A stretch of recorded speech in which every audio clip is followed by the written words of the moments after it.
पहली शंका।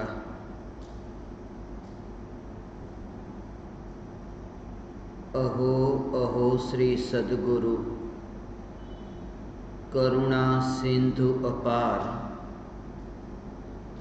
आप आमर पर प्रभु कर्यो, अहो अहो उपकार। प्रणाम गुरुदेव। 2017 में जब इस गाथा के लिए आपने हमें चुना, तब इस गाथा का महत्व समझ नहीं आया था, लेकिन तब से आज तक आपके श्रीमुख से निरंतर ये चैतन्य की पुकार सुन रहे हैं एवं ज्ञान का जो प्रवाह निरंतर आपके उपदेश के माध्यम से हम तक पहुंच रहा है। गुरुदेव, आज जब आपकी इस अत्यंत करुणामयी पुकार का एहसास अंतर मन को भावों से भिगोता है, तब यही लगता है कि हम पर आपका अहो अहो उपकार है। पहली बार अंतर के भावों को व्यक्त करने का साहस हुआ है। गुरुदेव, कुछ भी गलत लिखा हो तो उसके लिए क्षमा कीजिएगा। मेरी शंका यह है कि 26 तारीख के प्रवचन में दूसरी शंका के समाधान में आपने यह बताया है कि तुम साहस तो दिखाओ, प्रकृति व्यवस्था करती है। यह बात मुझे मेरे जीवन के अच्छे एवं बुरे दोनों समय में देखने को मिली है, और आप जैसे गुरु का मिलना यह भी तो उसी प्रकृति की ही व्यवस्था है ना। ये सब मिलने के बाद भी मैं जहाँ हूँ और उससे आगे बढ़ने की प्रेरणा जो लगातार आपके सत्संग के माध्यम से हमें मिल रही है, और यदि रुचि भी है, तब भी उससे ज़्यादा का साहस हम नहीं दिखा पा रहे हैं। तो क्या उसके लिए भी प्रकृति ही व्यवस्था करेगी? तात्पर्य यह है कि हम में वैसा ही साहस आएगा कि जैसे हम यहाँ तक पहुँचे हैं, आगे भी पहुँच जाएंगे। एक बात और है गुरुदेव, कि जब जब हमारी भूमिका में कोई भी स्थिति या घटना का होना जो स्वाभाविक है घटित होती है, तब आपकी करुणा पुकार हमें अंधकार में प्रकाश की किरण के रूप में मार्गदर्शन देती रहती है। तब भी मुझे आपके रूप में यह प्रकृति की असीम कृपा नजर आती है मुझ पर। क्या मुझे प्रकृति की व्यवस्था पर जो इतना भरोसा है वो सही है क्या? इस मार्ग पर आगे बढ़ने के लिए रुचि एवं भावना एवं सही दिशा में पुरुषार्थ कैसा हो, इसके बारे में भी और स्पष्ट समाधान दीजिएगा। मुझ पामर पर आपकी कृपा दृष्टि एवं आशीर्वाद सदा बना रहे। एक बार फिर आपके चरणों में मेरा कोटिशः नमन।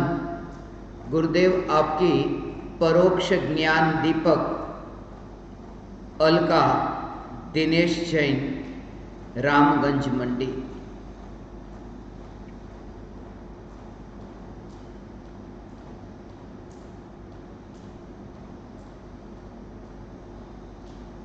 चैतन्य तत्व की निर्विकल्प अनुभूति होने पर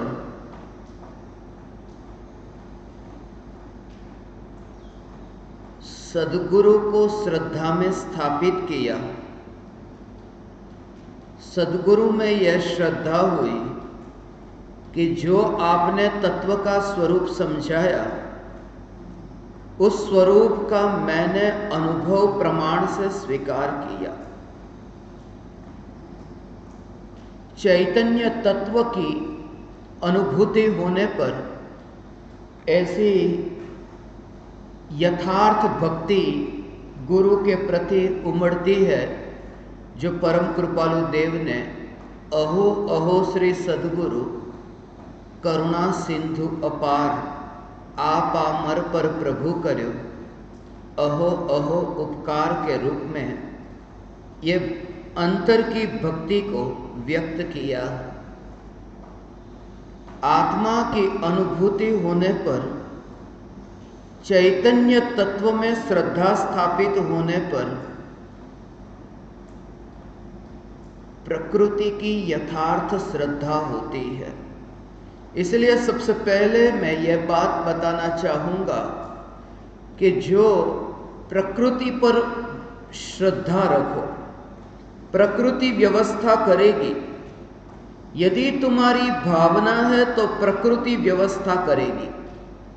यदि भावना है कि पूरी पृथ्वी पर आत्मसिद्धि शास्त्र की स्थापना हो, तो पूरी पृथ्वी पर आत्मसिद्धि शास्त्र पहुंचे। भावना तो भाव प्रकृति व्यवस्था करेगी। प्रकृति पर श्रद्धा रखो।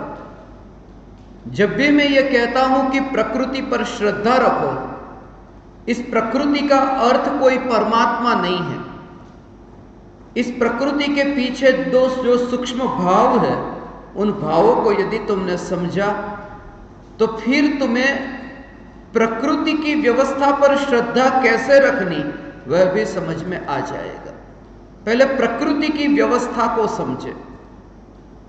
और सत्य यह है कि प्रकृति की व्यवस्था पर श्रद्धा सम्यक दृष्टि को ही होती है, मिथ्या दृष्टि को नहीं। मिथ्या दृष्टि प्रकृति की व्यवस्था पर मुझे श्रद्धा है यह बोल सकता है, मगर प्रकृति पर श्रद्धा नहीं। प्रकृति पर श्रद्धा उस समय होती है जिस समय चैतन्य तत्व यही मैं हूं, ऐसी श्रद्धा होती है। जो दो अर्थ कहे प्रकृति के, एक तो ऐसा अर्थ कि प्रकृति व्यवस्था करेगी, कुदरत है न, ये कुदरत का करिश्मा। बहुत प्यासा था, पता नहीं कहां से वो आदमी आ गया और पानी पिला दिया। ये कुदरत तो देखो, कुदरत की व्यवस्था तो देखो, ये प्रकृति की व्यवस्था तो देखो। एक ये प्रकृति, बच्चे को यदि जीना है और दूध पीना है तो उसे मां का दूध मिलेगा। यदि उसे जीना है तो उसे दूध मिलेगा। प्रकृति ये व्यवस्था करेगी, भोजन की व्यवस्था करेगी, पानी की व्यवस्था करेगी। उसे यदि जीवन जीना है, हवा की व्यवस्था करेगी। एक तो यह कि प्रकृति पर श्रद्धा रखो, और दूसरा कि प्रकृति पर श्रद्धा रखो कि जो भी इस जगत में तुम्हें अनुकूल प्रतिकूल संयोग मिलते हैं वो प्रकृति की ही व्यवस्था है।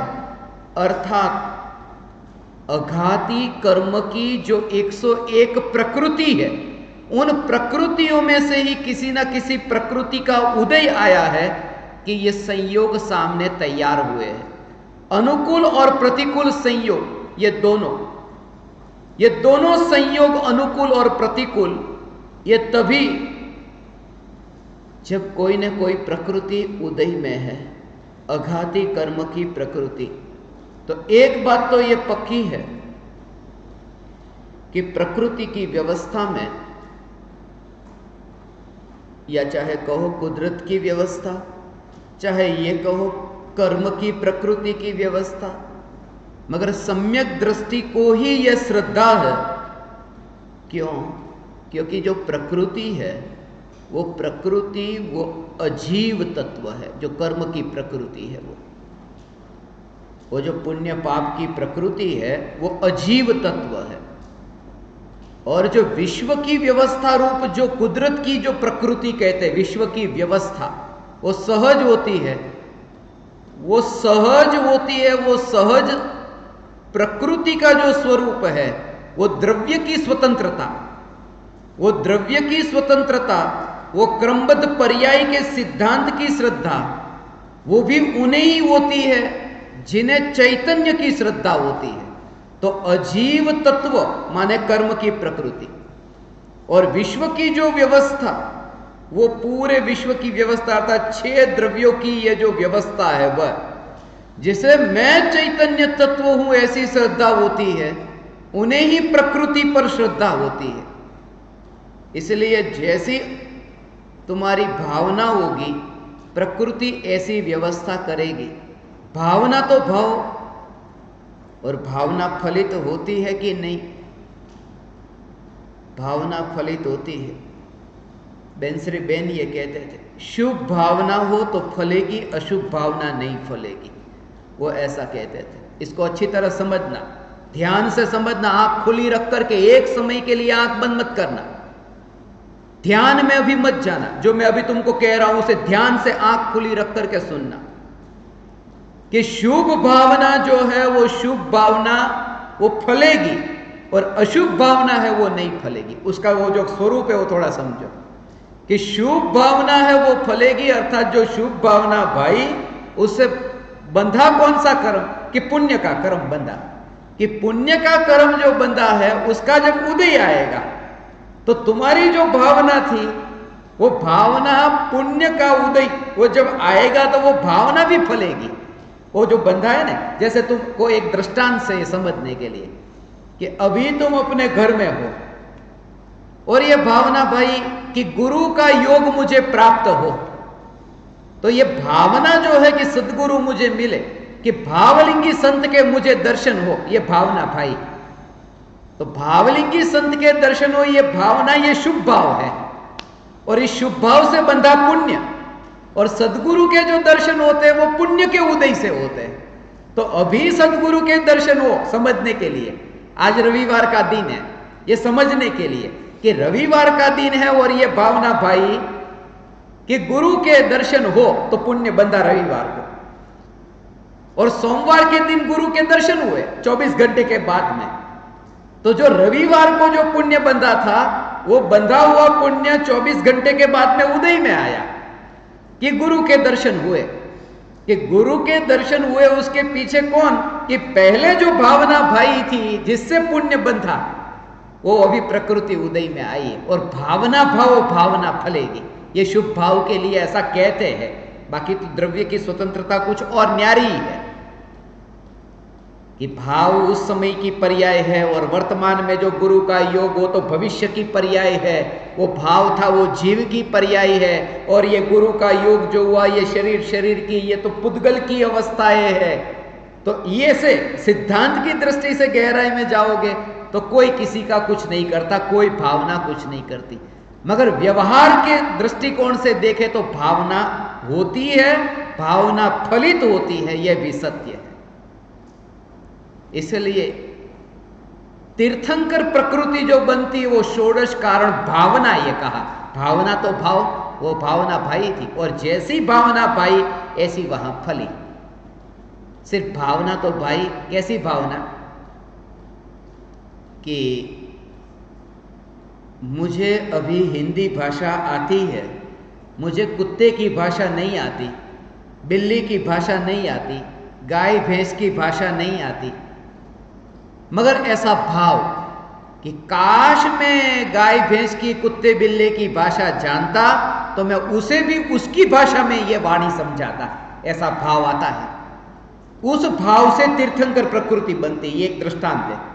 ऐसे प्रकार के भाव से तीर्थंकर प्रकृति का बंध हुआ, और वो जो भावना भाई ने उसका जब उदय आया तो समोसरण में कुत्ते बिल्ली गाय भैंस आए, और ओमकार ध्वनि से ही अपनी अपनी भाषा में समझ लिया। वो भावना तो पहले भाई ने, जिसने भावना भाई है वो भावना कभी फली कि मैं उनको ये चैतन्य परमात्मा की पुकार उनको सुनाऊं, और उनको ये पुकार वहां सुनाई। अब भावना भावो तो भावना तुम्हारी फलेगी, भावना तो भाव, मगर यह सिद्धांत नहीं है, यह सिद्धांत नहीं है। अर्थात कि कोई स्वर्ग में जाने की भावना भाता है और स्वर्ग में जाने की भावना भाता है और स्वर्ग में नहीं जाता, इतना पाप किया है और नरक में गया, स्वर्ग में नहीं गया, तो भावना तो भाई उसने स्वर्ग में जाने की, तो नरक में क्यों गया? वो भावना कुछ भी नहीं करती, वो उस अपेक्षा से कि जो अशुभ भावना है, अशुभ भावना है, वो अशुभ भावना से पाप का बंध हुआ और उस पाप के बंध से वो पहले ही वो बंद हो चुका था कि उसको अब नरक में जाना ही, अब कितनी भी भावना भाए वो अब स्वर्ग में नहीं जाएगा। वो उसमें वो नियम घटित नहीं हुआ, उसको कहते हैं वो सिद्धांत मत समझना। इसके लिए स्पष्ट शब्दों में कहा कि तुम भावना भाओ मगर उससे सिद्धांत मत समझो कि भावना भाने से क्या होगा, कि भावना भाने से तुम्हारे परिणामों में वर्तमान में जो निर्मलता आएगी वो भावना भाने से। भावना तो अज्ञानी है तब तक हम भावना भाते हैं, अरे अज्ञानी नहीं, चौथे गुणस्थानवर्ती सम्यक दृष्टि की यह भावना थी कि सभी जीवों को उनकी भाषा में यह प्रवचन करूं, उनको समझाऊं। इसलिए भगवान का जो लक्षण कहते हैं कि भगवान किसे कहते हैं, हरियन भगवान माने क्या, कि जिनको समोसरण होता है, जिनको देवता आकर के रत्नों की वर्षा करते हैं, वो अरिहंत भगवान के वो जो 46 गुण जो है वो भगवान का लक्षण नहीं है, वो समोसरण है, वो भगवान का लक्षण नहीं है। वो समोसरण है, वो तो कर्म के उदय का परिणाम है और भगवान तो पुरुषार्थ का परिणाम है। वो जो भगवान हुए वो तो जो वितरागता और सर्वज्ञता है ये पुरुषार्थ का परिणाम है। ऐसा जो वितरागता और सर्वज्ञता है वो पुरुषार्थ का परिणाम है और समोसरण जो है वो उदय का परिणाम है। क्यों? क्योंकि यदि समोसरण पुरुषार्थ का परिणाम होता तो पुरुषार्थ तो अनंत काल तक होगा। ऐसा नहीं पुरुषार्थ कमजोर हो जाएगा, पुरुषार्थ अनंत काल तक होगा मगर अनंत काल तक समोसरण नहीं रहेगा।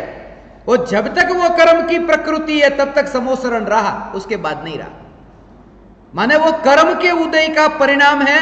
वो अज्ञानी उन्हें आत्मा का स्वरूप समझ लेता है कि वो देखो भगवान का रूप कैसा है, सम चतुरस्र संस्थान, समोसरण में सभी को ऐसा लगे भगवान जैसे मेरी ओर ही देख रहे, ये भगवान की कैसी विशेषता। वो भगवान नहीं, वो कर्म के उदय की प्रकृति का यह स्वरूप है। उसे भगवान का स्वरूप मानना इसका नाम मिथ्यात्व है। यह मिथ्यात्व ऐसा समोसरण वाले भगवान मानना यह मिथ्यात्व है।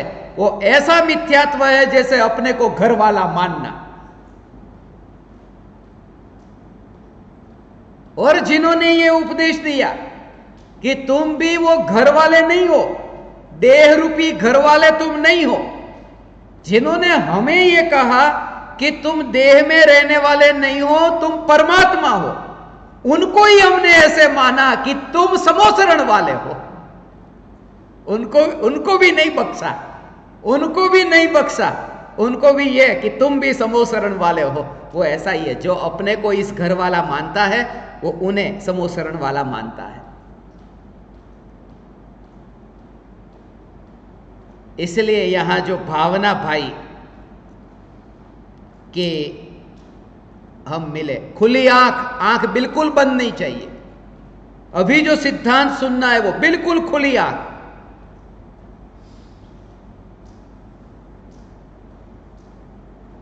तो यह समझ में आएगा। ये भी ध्यान मत करना, और वो ध्यान नहीं है, वो नींद है, गुरगुराटे। इसलिए खास कह रहा हूं अभी ध्यान मत करना, खुली आंख रख करके सुनना। यह सिद्धांत यदि समझना है तो जो यहां पूछा है बहुत महत्वपूर्ण है, यह है कि मैं भावना भाती हूं, प्रकृति व्यवस्था करेगी। भावना तो भाव, ये चौथे गुणस्थानवर्ती सम्यक दृष्टि की भावना थी। ये चौथे गुणस्थान में सम्यक दृष्टि की भावना कि सभी जीवों को उनकी भाषा में, अब सभी जीवों को उनकी भाषा में ये सुनने को मिले, वो उनकी कर्म की प्रकृति का उदय, दोनों का उदय, कि जो सुनने के लिए गए उनकी प्रकृति का उदय है कि उन्हें सुनने का भाव आया, भगवान को बोलने का भाव नहीं आया, क्योंकि बोलने का भाव वो घाती का उदय है और वाणी का छूटना यह अघाती का उदय है। अभी अघाती का उदय बाकी है। तो तीर्थंकर भगवान को समोसरण में अभी अघाती कर्म का उदय तो है, घाती का नहीं है। और भले ही बाद में जो वाणी सुनने गए उनको भाव होता हो कि और भगवान ये पुकार करे और समझाए, मगर जब वहां पर ही प्रकृति का उदय नहीं है तो समोसरण या भगवान का शरीर ये कैसे रहेगा। चौथे गुणस्थान में ये भावना भाई, मैं ये भावना भाता हूं, और तीर्थंकर प्रकृति बंधी। तीर्थंकर प्रकृति में उपादेय बुद्धि जिनको नहीं होती है उन्हें ही तीर्थंकर प्रकृति बनती है, क्योंकि चौथे गुणस्थान में कर्म में उपादेय बुद्धि कैसे होगी। और भावना फिर चौथे तक ही होती है, आगे भावना नहीं होती। ऐसा नहीं, भावना आगे भी भाते हैं। ऐसे परम कृपालु देव भाई ने अपूर्व अवसर है वो क्यारे आवशे, ये भावना है। और 12 भावना जो है वो मुख्य रूप से किनको होती है। मुनि सकल व्रति बड़ भागी, वो तो मुनिराज भाते हैं भावना। इसलिए भावना भाना ये अज्ञानी का लक्षण नहीं है, अज्ञानी का। भावना जो भाते हैं ये भावना, उससे ये जगत में कुछ होगा ऐसी मान्यता, ये मान्यता मिथ्यात्व है। जानते हैं कि पहले ये भावना भाई थी और उससे ये कर्म बंधे। वास्तव में तो ऐसा है कि तीर्थंकर प्रकृति जब बनती है तो तीर्थंकर प्रकृति के बनने के काल में वो तीर्थंकर प्रकृति जो बनती है वो जो षोडश कारण भावना है, वो 16 प्रकार की भावना उन भावनाओं से नहीं बनती। ये गुरुदेव ऐसा कहते हैं, क्योंकि वो जो भाव हुए हैं वो जीव की पर्याय है, और तीर्थंकर प्रकृति है वो द्रव्य कर्म, वो पुद्गल की पर्याय है। वो जीव का परिणमन पुद्गल का परिणमन कैसे कर सकता है, ऐसा स्वतंत्रता माने वो षोडश कारण भावना और 12 भावना, ये भी भावना, 16 भी भावना होती है और 12 भी भावना होती है। हाँ, 16 और 12 28, आज 28 का दिन आया। ये 16 भी भावना होती है, 12 भी भावना होती है।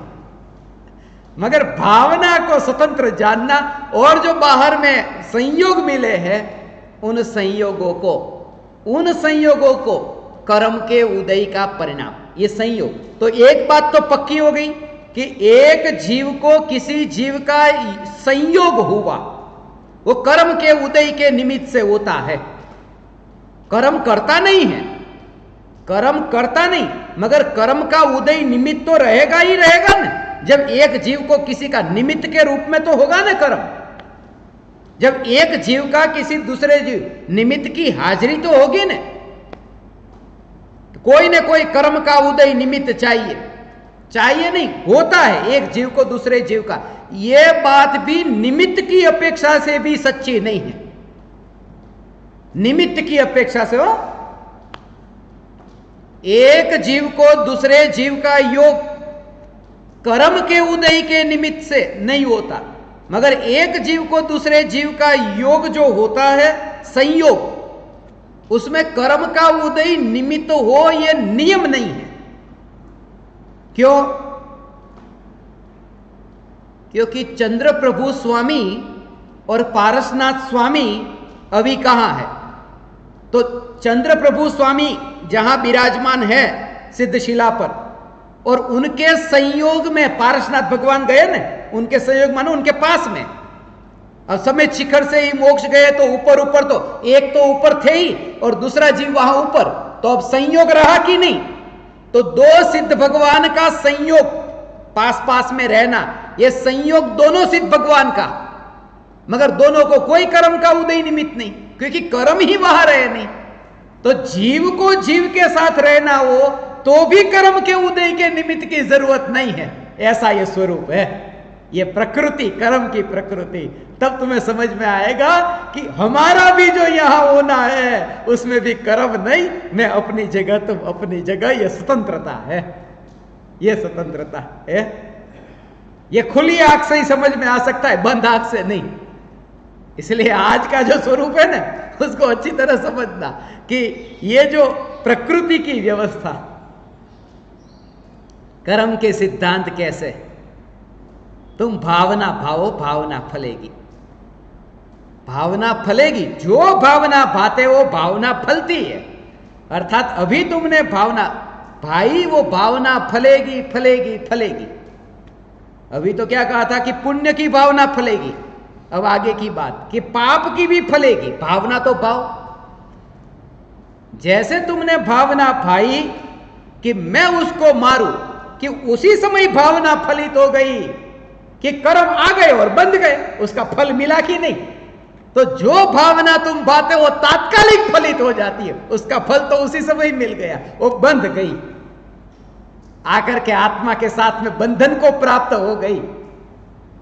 वो स्वतंत्र है, मगर व्यवहार से कि उसी समय वो भावना भी फल गई। जो भावना भाते हैं ऐसे, इसलिए नरक में जो जाता है वो नरक में बाद में जाता है, पहले से भावना भा लेता है नरक में जाने की। नरक में जाने की माने हिंसक होने की, यहां से पहले ही वो नारकी जैसा होने लगता है। ये नारकी, यहां से मारना काटना पीटना, वो प्रैक्टिस यहां चालू हो जाती है और फिर वो नरक में जन्म लेता है। यहां जो इतने क्रूर परिणाम वाले जीव है ना, वो नरक में क्यों? क्योंकि भविष्य में जैसी स्थिति होनी है पहले ही उसको, जैसे कहते हैं ना, जैसी वहां पर गति होनी है ऐसी यहां मति हो जाती है। माने वो भावना भाने का अर्थ ये नहीं कि मैं नरक में जाऊं, भावना भाने का अर्थ यह है कि उस प्रकार के पहले के परिणाम हो जाना। ये भावना तो भाए, ये भावना तो भाए, वो भाव भाया कि वो ऐसा हुआ, ऐसा ऐसा हुआ भाव।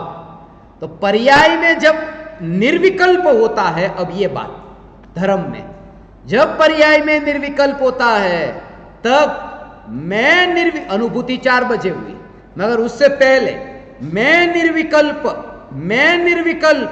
विकल्प का स्वरूप भी मुझ में नहीं, विकल्प की सत्ता ही मुझ में नहीं, ऐसा जो तत्व विचार चलता है, मैं निर्विकल्प मैं निर्विकल्प मैं निर्विकल्प, ये तत्व विचार, ये भाव ऐसा, और ये नियम है कि निर्विकल्प अनुभूति से पूर्व स्वयं को अशुद्ध की ओर जोर नहीं होता, शुद्धता की ओर जोर होता है। तो शुद्धता के जोर से शुद्धता पाता है, अशुद्धता के जोर से अशुद्धता पाता है, ऐसा। और यदि कहो नित्य के लक्ष्य से नित्य को पाता है, अनित्य के लक्ष्य से अनित्य को पाता है। राग द्वेष के भाव हो, वितरागता का भाव हो, ये सब पर्याय, ये अनित्य, अनित्यता के लक्ष्य से अनित्यता को पाता है। और नित्य के लक्ष्य से नित्य को, यह जगत सारा क्षणिक है और आत्मा एक नित्य है। वो नित्य के लक्ष्य से आत्मा का अनुभव बस एकमात्र नित्य है, वो नित्यता को पाता है, अनुभव नित्य, वो नित्यता के लक्ष्य से नित्य को पाता है। और केवल ज्ञान की पर्याय भी अनित्य, उसके लक्ष्य से यहां अनित्य को पाता है, अर्थात विकल्प में ही विकल्प में अटका रहता है। पर्याय के लक्ष्य से, केवल ज्ञान की पर्याय के लक्ष्य से भी यहां विकल्प छूटता नहीं है, ऐसा। पहली बार यहां ले आए। ये कर्म के उदय प्रकृति ने व्यवस्था की। भावना तो भाव, कभी गुरु का योग मिले ऐसी भावना तो भाव, मगर जिनके अंतर में ये अभी भाव ही नहीं, उन्हें तो कभी ना कभी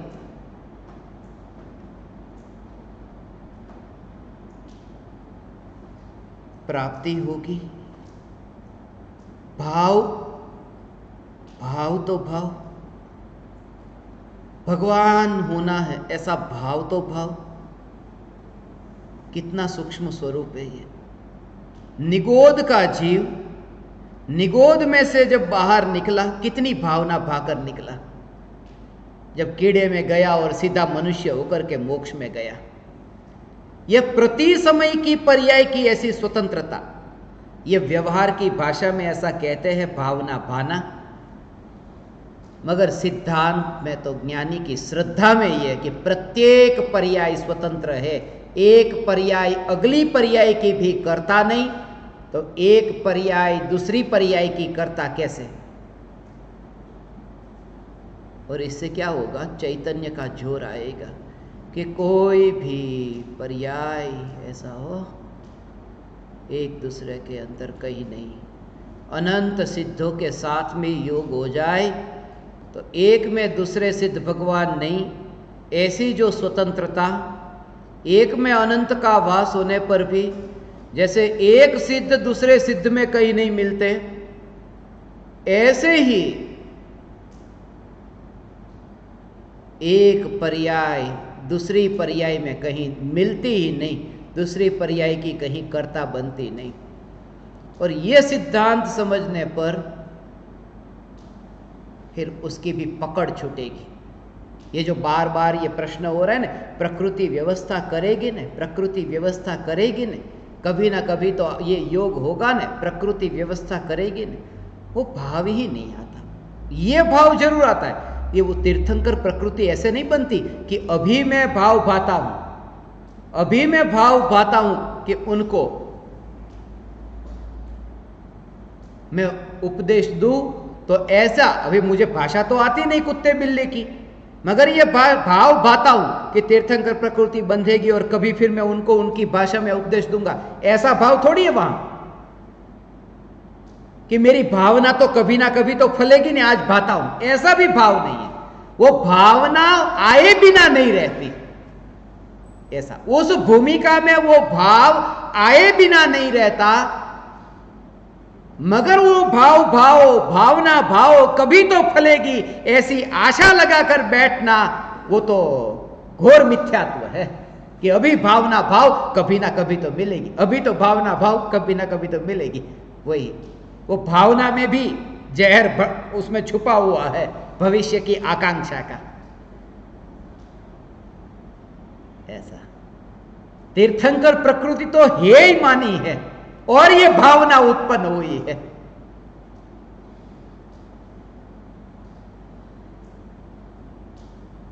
ये भावना भाव, और ये तो भावना भाई थी कि सभी जीव को मैं उनको उनकी भाषा में प्रवचन दूं। अब क्या ये भावना भी भाई थी कि समोसरण मुझे मिल जाए? तो समोसरण तो मिला, 14 करोड़ रत्नों की वर्षा हो मेरे जन्म से पहले, रोज 15 महीने तक, गर्भ के 9 और 6 पहले, ये थोड़ी भावना भाई थी उन्होंने। ये सब उदय का स्वरूप। इसलिए ये कहा कि भगवान आपकी भावना की तो बात हम करते हैं, बाकी ये तो जो वाणी उनके कान में टकराती है, उसके लिए तो ऐसा कहो, भवि भागन वच जोगे वशाई, भव्य जीवों का ऐसा पुण्य की वाणी उनके कान तक टकराई। मेरा ये पुण्य ऐसा नहीं कि ये वाणी तुम्हारे कान में टकरा रही है, मेरे पुण्य का उदय नहीं, मेरे उदय से तो वाणी निकलती है, मगर तुम्हारा सबका उदय अलग अलग हो। एक का उदय अलग है कि सोता ही रहता है, एक का उदय ऐसा है कि कब पुकार निकले, कब पुकार निकले। तो वो तुम्हारा उदय है। मेरा उदय तो सिर्फ इतना कि यहां से वाणी निकलनी है। अब किसके कान में कैसी? कि भवि भागन वच जोगे वशाय, भव्य जीवों के भाग्य से वाणी। तो वो 66 दिन तक वाणी क्यों नहीं निकली? फिर भव्य जीवों का भाग्य नहीं था, भव्य जीवों का भाग्य नहीं था। समूसरण था कि नहीं, मगर वाणी क्यों नहीं खिरी? भव्य जीवों का भाग्य नहीं था। भव्य जीवों का भाग्य नहीं, हाँ? भव्य जीवों का भाग्य पुण्य का उदय आया नहीं था, ऐसा नहीं। उनका ऐसा कि एक भाषा वर्गणा यहां, एक भाषा वर्गणा यहां, जिनके टकराने से, ये भाषा वर्गणा के टकराने से ध्वनि उत्पन्न होती है। तो वो जो भाषा वर्गणा 66 दिन के बाद में जो टकरानी थी, वो ओंकार ध्वनि की, वो 66 दिन तक उनका पहले से ही बुकिंग हो चुका था कहीं। ऐसा वो वहां का बुकिंग छोड़ करके वो टाइम दिया हो किसी को, उससे पहले वो टकराए कैसे? यहां वो भव्य जीवों का पुण्य भी उसमें निमित्त है। उपादान तो ये कि वो भाषा वर्गणा का अपना काल नहीं पका था, वो वाणी नहीं खीरी। कितना ये सूक्ष्म स्वरूप है। भव भव की नींद खुल जाए, ये सूक्ष्म स्वरूप सुनकर। तो जब मैंने ये सुना था गुरुदेव के मुख से, कभी सोचा भी नहीं था। है हाँ, कहूं छू हाँ?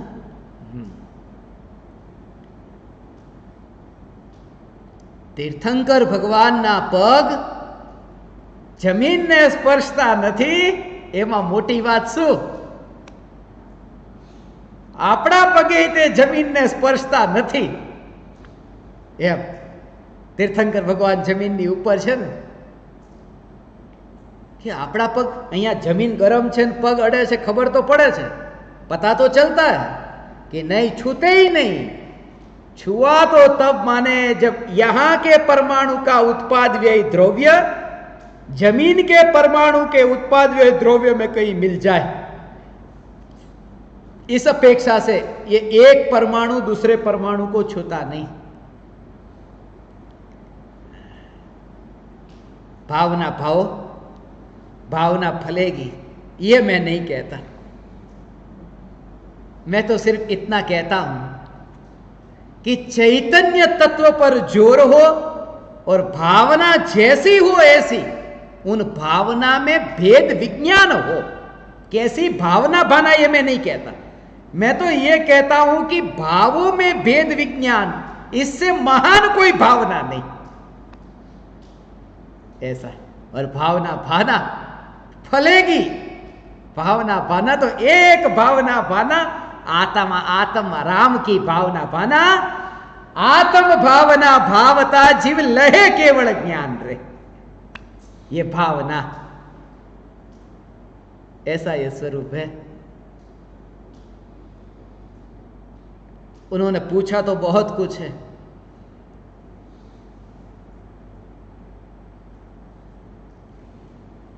सब कुछ कहने के लिए अभी समय नहीं है, मगर भावना भाता हूं कभी इसका खुलासा हो सके और वो यहां प्रत्यक्ष रह करके इसके भाव को समझ सके। भावना है अगर, तो भावना फलेगी। जब मुझे जल्दी जल्दी ऐसा उमराला आना होता, मुंबई से उमराला आता ना,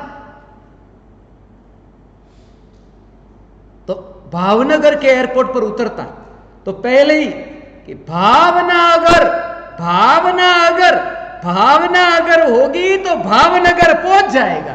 तो भावना तो ऐसा करके एयरपोर्ट पे बहुत बार ऐसा विचार आता था। जब बाकी तो ट्रेन में आता, मगर जल्दी आने की भावना होती तो विमान से आ जाता। भावना अगर है तो आ जाएगा, मगर वो उदय का स्वरूप, श्रद्धा में मानना मिथ्यात्व।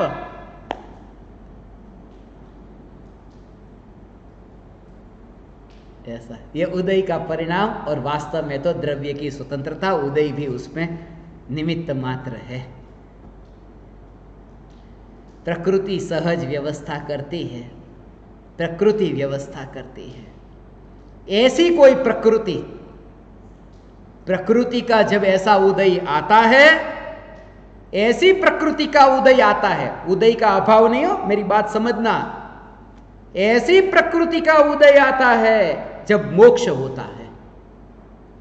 स्वर्ग के मोक्ष, ठीक कहा कुछ गलत कहा? आज सब ठीक है ना? सबकी आंखें खुली है आज तो, सब ठीक है ना? कि मोक्ष प्रकृति के उदय से, कर्म की प्रकृति के उदय, कर्म की प्रकृति के उदय, मोक्ष। जिस समय मोक्ष होता है वो कब होता है? कर्म की प्रकृति उदय में आती है तब। कैसी प्रकृति उदय में आती है? कि जब एक आत्मा सिद्धत्व को प्राप्त हुआ तब एक निगोदिया निकलता है ना बाहर, तो एक निगोदिया उसकी प्रकृति जब उदय में आती है उस समय ये सिद्ध भगवान का मोक्ष में जाना होता है। वह प्रकृति वो निगोदिया की उदय में आई कि बाहर निकलने का काल उसका पका है, तो उसको कोई ऐसे कर्म का उदय आया कि इनको यहां से मोक्ष में जाना ही जाना होगा, वो कर्म के उदय की प्रकृति। इनका तो अब उदय ही नहीं रहा, उदय का अभाव हो गया। मगर स्वयं का जब मोक्ष होता है तब किसी ना किसी जीव की प्रकृति उदय में आती है, वो बाहर निकलता है। ये सिद्धांत तीर्थंकर प्रकृति। आज भावना भाव, भावना भाव। हे ज्ञान दीपक, 124वीं गाथा ज्ञान दीपकों के लिए, जो आत्मसिद्धि शास्त्र मिशन के समारोह में चुनी थी, उनमें 124वीं गाथा इनके लिए चुनी थी, 142 परिवारों के लिए चुनी हुई गाथाओं में। और उस समय से मुझे भाव था कि ये वास्तव में वो कभी बोल सकेंगे, अहो अहो श्री सदगुरु करुणा सिंधु अपार, आपा मर पर प्रभु करो अहो अहो उपकार। अब यहां से वो शुरुआत हुई है, उससे पहले ऐसे भाव आते ही आते हैं, आते हैं। अब प्रकृति व्यवस्था करेगी, तुम मांगना कुछ भी नहीं, प्रकृति से कुछ भी नहीं मांगना।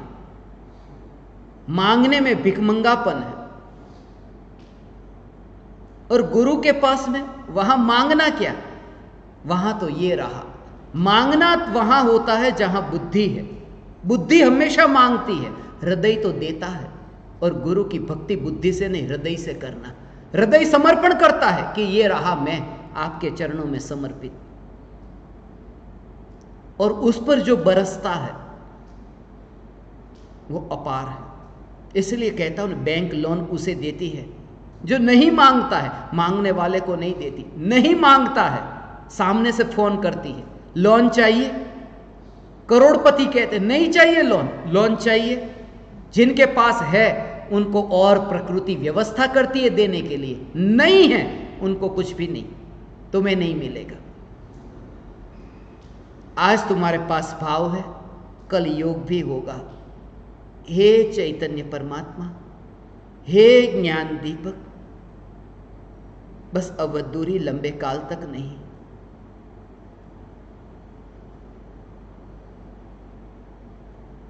आज इतना ही।